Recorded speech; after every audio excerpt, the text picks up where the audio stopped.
हर बात से भाव होता है। बाबा के घर का पानी है, भाव क्या है? पानी पी रहे हो या बाबा के घर का पानी है? भोजन है, भोजन कर रहे हो या बाबा के घर का भोजन खा रहे हो? भाव। और भाव बस कोई एक घूंट एक निवाले के लिए नहीं होता, पूरे थाली के लिए होता है। थाली के बाद भी होता है और थाली से पहले भी होता है। पानी पीने से पहले और पीने के बाद भी वही होता है, भाव। कुर्सी में बैठे हो, किसके घर की कुर्सी? सम्मुख बैठे हो, किसके? भाव है। किसके सम्मुख मुरली सुन रहे हैं? समझ है। जिनको भाव पूछना है ना, ये जो बच्चे ऑनलाइन मुरली देख रहे हैं, इनमें से जिनको पता है बाबा बैठा है, उनको पूछो, जो अब तक आए नहीं कभी, कि बाबा के सम्मुख बैठना क्या फीलिंग होगी, क्या है? भाव। नाटक नहीं हो सकता इन सारी बातों का, भाव ही सब कुछ है बच्चे। भाव देखो अपने अंदर का, समझ की बात है। भाव सारी समझ होती है, सब समझना पड़ता है। अभी ये पंछी आया है कहीं, ये बैठा है, अब जानते हो कौन है वो? किसी को नहीं पता। कभी आया इतने मास में यहाँ कोई पंछी, तो आपको पता है कौन है मुरली में बैठा है? वो जानता है वो कौन है, इसलिए वहां भाव जागृत है, इसलिए इतनी आवाज में भी वो वहां बैठा है। बच्चे समझ है, उसमें भाव जागृत है, उसे पता है यहाँ कौन बैठा है, क्या ज्ञान दे रहा है। तुम्हें पता है कौन बैठा है? समझ है बच्चे। जिसे पता है ना मैं कौन हूं, मुक्ति जीवन मुक्ति पाली। मानने से नहीं चलेगा, शिव बाबा है। भाव दिल की बात है, समझ की बात है बच्चों। चिंतन करो, विचार करो अपने से, भाव कहाँ तक है परमात्मा के प्रति का। बार बार मैं इसी की बात करता आया हूँ, क्योंकि बच्चे तुझे जब से तू ज्ञान में आया है, अगर परमात्मा के प्रति भाव होता तो शायद तू तेरा वचन पालन करता, जो तूने मुझे भक्ति में दिया था कि जब आप आओगे हम सब छोड़कर आपके बनेंगे।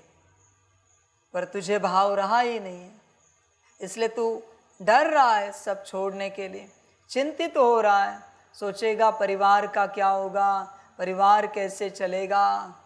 ड्रामा बच्चे, शायद तेरा भाग्य नहीं है इस कल्प में मेरे साथ चलने का, वापस अनंत कल्प भक्ति करना। वापस हम एक बार मिले तो मिले, नहीं मिले तो वापस एक बार अनंत कल्प भक्ति करना। ऐसे चक्र चलता रहता है। परमात्मा जल्दी नहीं मिलता बच्चों, साकार में नहीं मिलता, समझ की बात है।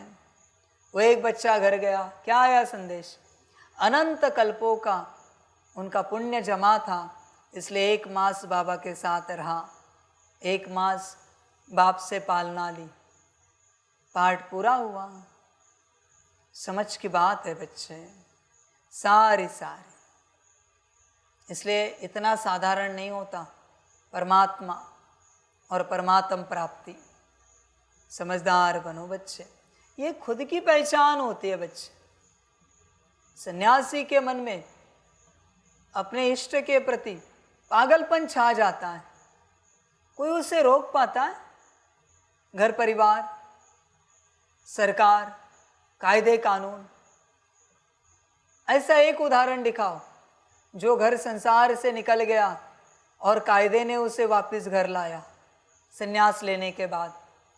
कोई पुलिस गए, सरकार गई और उसको कहा नहीं आप घर छोड़ के संन्यास नहीं ले सकते। ऐसा एक उदाहरण दिखाओ, है कोई? एक भी नहीं है।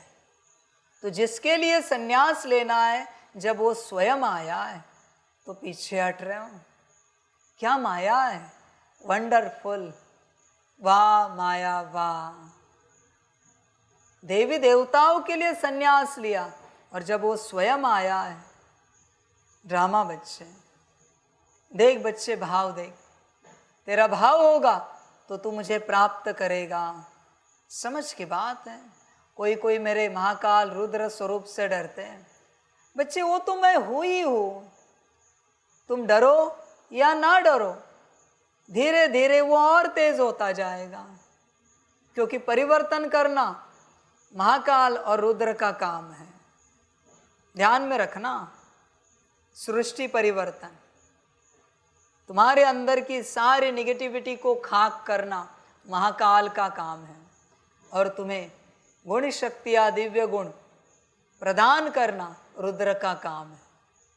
ध्यान में रखना, रुद्र परिवर्तन करता है और महाकाल विनाश करता है। मर्जी तुम्हारी, जो अच्छा लगे। बाप, टीचर, सदगुरु, इनका बस पालना, ज्ञान और डायरेक्शन का पार्ट है। मुख्य पार्ट तो आगे है, जो ये चल रहा है महाकाल और रुद्र का। इसलिए ये रुद्र ज्ञान यज्ञ है, और रुद्र से अगर डर लगता है तो परिवर्तन कभी नहीं होगा। महाकाल से डर लगता है तो अशुद्धियां कभी नहीं निकलेंगे। समझ की बात है,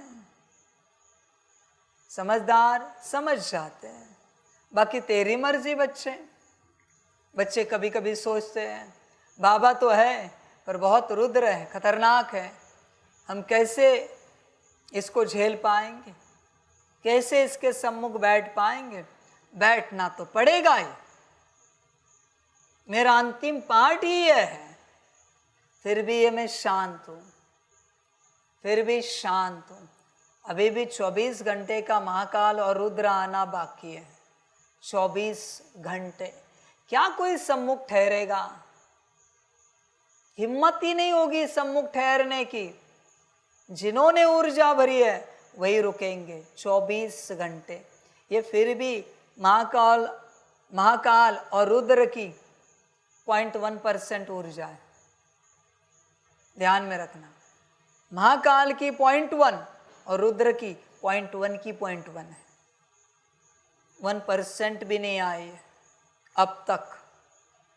समझ है बच्चे?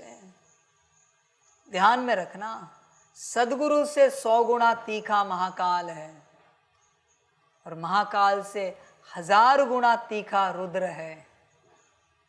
चॉइस तुम्हारी, मर्जी तुम्हारी बच्चे, जो अच्छा लगे। मुझे कोई आपत्ति नहीं, जो है मैंने बता दिया। बाकी तुम देखो क्या करना है। भाव शुद्ध होगा तो परिवर्तन हो जाओगे, वरना नहीं। और जिन्होंने महाकाल और रुद्र को फेस किया उनको धर्मराज को फेस नहीं करना पड़ेगा, और जिनके अंदर ताकत नहीं महाकाल और रुद्र को फेस करने की, धर्मराज। और बच्चे ध्यान में रखना, धर्मराज सूक्ष्म में है, रुद्र से 1000 गुना है। अब क्या करोगे? चॉइस तुम्हारी है। रुद्र से भी 1000 गुना धर्मराज तीखा है। अब क्या करोगे? उसका कारोबार बहुत भयानक है, आप सोच भी नहीं सकते, दिमाग से भी बाहर है। इसलिए होश में रहना, जागरूक रहना, क्या करना है सोचना। भाव देखो, भाव क्या है चेक करना, ध्यान रखना।